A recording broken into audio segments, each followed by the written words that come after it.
Welcome into the trenches. I'm Sam Mayes. Before we get started with the show, I've got some very special people to thank for their support.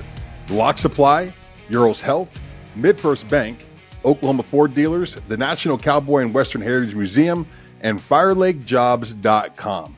Euros Health is dedicated to helping the men and women of Oklahoma live healthier, more fulfilled lives. They provide hormone replacement treatment, peptide, HGH, and sexual health treatment for both men and women. They also provide nutritional hydration, weight loss treatment plans for both men and women. With over 30 years of experience, Euros Health can help you take back control of your health. Check them out at www.euroshealthok.com or just drop by and see them. Also, remember, Ford. Drive into your best Oklahoma Ford dealers today for their best deals on Ford's full lineup of trucks and SUVs. Ford is the best in Oklahoma. Big thank you to you guys for your support. Make sure you like and subscribe to the show. I love doing this. Up next, we've got a great show in line for you. Welcome into the trenches. I'm Sam Mayes. And today, putting his hand in the dirt for the very first time is a very special guest, Mr. Sam Humphreys, producer for The Sports Animal and co-host of the 73rd Hole podcast. How are you, Sam? I'm doing great. Thanks for having me on. Are you enjoying the new gig, Sam? Yeah, man, I love it. Sellout Crowd is pretty awesome. We just dropped a new app. We've got a ton of views here in this great state of Oklahoma. We're moving nationally, which has been pretty crazy over the last couple of months, but it's been awesome. A lot of great content creators, big names, Jenny Carlson, Barry Trammell, like those two have been incredible here in the state for years and years and years. So to kind of throw my name in with theirs is pretty awesome. Obviously, Coach Stoops getting it done at a high level. So it's been fun, man. Thank you so much for joining me today. Yeah, no problem, dude. I love talking sports and miss talking sports with you on the radio, so let's do it on the podcast. Yeah, absolutely. Absolutely. I got to give a nod to your now retired father, as Craig Humphreys, an absolute staple in sports talk radio here in the great state of Oklahoma. How'd you feel? I mean, you grew up in a sports house. You grew up watching him do shows. You grew up in this business. How'd you feel watching him step away from it? It was amazing, right? I mean, just the outpouring of support, how many lives he touched, not only in the business, but just listeners in general. They felt like they knew him, and the amount of support was overwhelming for me and much less him. You know what I mean? Like, I can't even wrap my head around the fact that he touched that many lives and he got such an awesome ovation as he left. And it was so cool. Thank you to the Thunder, what they did. And obviously, you know, my dad's basically had another full-time job taking care of my mom, but that put a smile on his face for sure, hearing all of his listeners tell stories and all of the guys at the station give him such an awesome goodbye.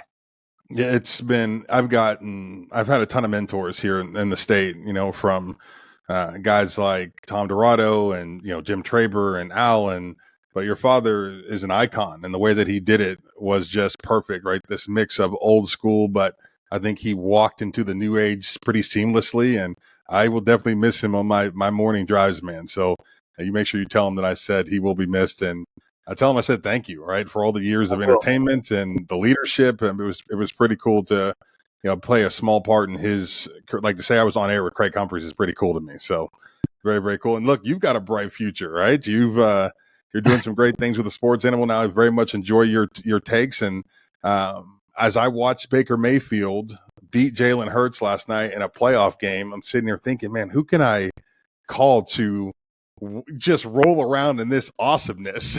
And Sam Humphreys' name was one of the first ones that popped into my head as you deal with, you know, one of your colleagues there at the Sports Animal ripping Baker Mayfield every single day. I'm on the complete opposite spectrum. I just love the guy. I think that as a former offensive lineman, this is somebody that I would have wanted to protect. There's some quarterbacks that lead from the outside, and they've had success, right? But there's some quarterbacks that sit in the seat with you that they really make you feel like they're a part of every single piece of what's happening on the football field. Like, if they needed to go throw a block for you, they would. And Baker Mayfield is that guy. And I just love the fact that he's proving all the naysayers wrong. Like Cleveland Browns to go jump off something for all I care. I'll never forget sitting there and during his draft day and watching him get drafted by them, thinking, "Great, the mistake by the lake. I hope they don't ruin my guy." And they almost did, but he found a way to get it done. No, you're exactly right. I don't think anyone loved and hated last night more than me because obviously I'm a huge Eagles fan, but Eagles I'm also fan. a huge Baker Mayfield fan. And we always hear about all of the negatives with Baker Mayfield. I mean, we should talk about some of the positives and some of the things that make Baker Mayfield great.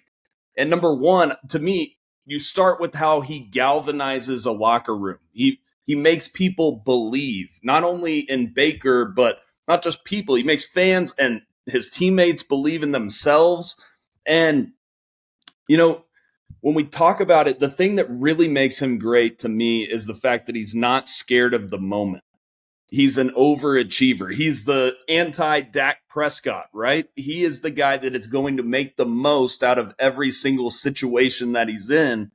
And I'm not saying that he's going to go into Detroit next week and win or beat that Lions team. I'm saying that he makes the most out of every situation and go from the beginning. When he was with the Browns, he was put not only, like you said, the mistake by the lake, they were coming off one win in 2 seasons, Sam. And Right. so he was put into the worst situation possible.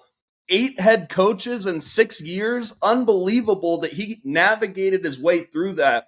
And I give a lot of credit, by the way, to what Sean McVay did. I think Sean McVay instilled that confidence in him a little bit last year after he was in terrible situations at the two worst franchises in the league.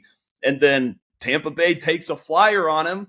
$4 million, talks about the biggest steal in the NFL, right? I mean, Right.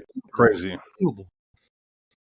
Yeah, no, it's just an unbelievable story. And when you consider the injuries that he's fought through, and then just this is a guy that as a rookie, he's got big time national commercials. Baker Mayfield's name was, as big of in the NFL as anyone else's, and people kind of hated him for it, right? Like, who's this kid? Who's this guy? Who's this kid from Oklahoma that's all of a sudden going to be a savior of the NFL or the savior of the Browns? And he took a lot of flack for that. And people enjoy watching him fail, which I'll never really understand. To me, I think Baker Mayfield is what the game of football is, the kind of men that play this game. And when I hear people rip him, to me, it's like, well, football's not for you, right? Like, football, no matter if you played it or not, like, this game at its core, you don't understand it. And maybe that's why you don't like Baker Mayfield, or maybe that's why you didn't have the success on the field that you thought you might have as a football player. But that dude is what it's about, right? It's not for nice men. It's not for sweet boys. On this level, it's a different level. And to lead the kind of men that he has to be the kind of guy that he is, like, he's a football player. I love the image of him sniffing those smelling salts coming out of the locker room. I'm like, yes, that's it, right? That's the guy. And I think that we're in this era of the NFL where, guys like DK Metcalf, and I think that dude's a ball player, no question. But his body it overwhelms it, right? His physical ability is what makes him the player that he is. Give me the old school vibe where it's your mind and body, right? Mayfield had to change when he got to the NFL. As much as you and I love watching him scramble around in college and make plays, he couldn't do that in the league, and he found out the hard way, as a rookie. So to see him, find a way to be a pocket passer, to find a way to impact his team, being Baker Mayfield has just been phenomenal for me. You're exactly right. And how many football players how many quarterbacks can you say are football players? Some of the great ones, like a Tom Brady, he's a dog. He will get in your face. He's ready to go. LFG, Tom Brady, like, he's a dog. You don't get that a lot of times with quarterbacks. And Patrick Mahomes, a great example of being a dog. And Baker Mayfield has that mindset. He doesn't necessarily have as much arm talent as a Justin Herbert or a Trevor Lawrence, but he makes up for it in that mentality that you have to have. Whether I cover sports, every single day you see in basketball, football, golf, whatever sport it may be, this new school age of guys tend to be a little bit softer, right? You Correct. see time and time again that these guys don't have that Mamba mentality or assassin's mentality that I'm going to go get mine. And that's what Baker Mayfield has. And sometimes it rubs people the wrong way. And especially when an opposing fan base or he proves somebody wrong, he's going to let you know about it. And I think that's where the love/hatred comes from. But some of the great ones, in our sport or in football, basketball, whatever sport it may be, the people that have that mindset do rub people the wrong way. And I feel like you either love them or hate them for it. What was your all-time favorite Baker Mayfield moment from his time in Oklahoma? It ended quickly because my all-time favorite Baker Mayfield moment was I got to go to that Rose Bowl against Georgia. And when he catches that pass, they did the Philly special before Philly did the Philly special. It just doesn't get remembered because then Lincoln Riley, squib kicks it, all that stuff that happened in the second half against Georgia. But when he caught that pass, I mean, I'll never forget him just sprinting to the sideline. We're sitting right there, and it's the Rose Bowl, and it's classic Baker Mayfield in what happened to be his final game. I'll never forget that image. That's my personal favorite. But, I mean, how can you choose out of so many great ones, not only at the University of Oklahoma this year? This year, he takes a team that was plus 400 to make the playoffs and takes them and wins a playoff game when their best player, Mike Evans, wanted out at the beginning of the season. The guy's unbelievable. He's an overachiever. I'll tell you that.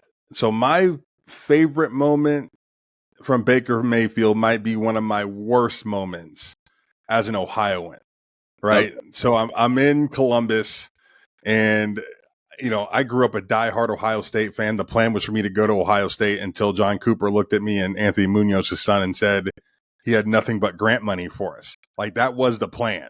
And then it changed, and I had to find a new path. But those Ohio State roots, being Ohio born, like, those will always be with me, right? And so I travel up to Columbus, and I'm ready for a great week of football. I got there 3 days before the game started, did the whole Ohio State, experience. And as I sit and watch that game unfold and watch that Mayfield magic, it was just this incredible moment to watch this stadium that I had grown up, viewing and going to games and just feeling the energy just get stolen from it was unbelievable. And so I go down in the field. I've got my Mevo, which is like a camera, multiple cameras in this little thing, and I've got it on this tripod, and I'm kind of holding it up in the air, and I'm just kind of getting as much coverage as I can.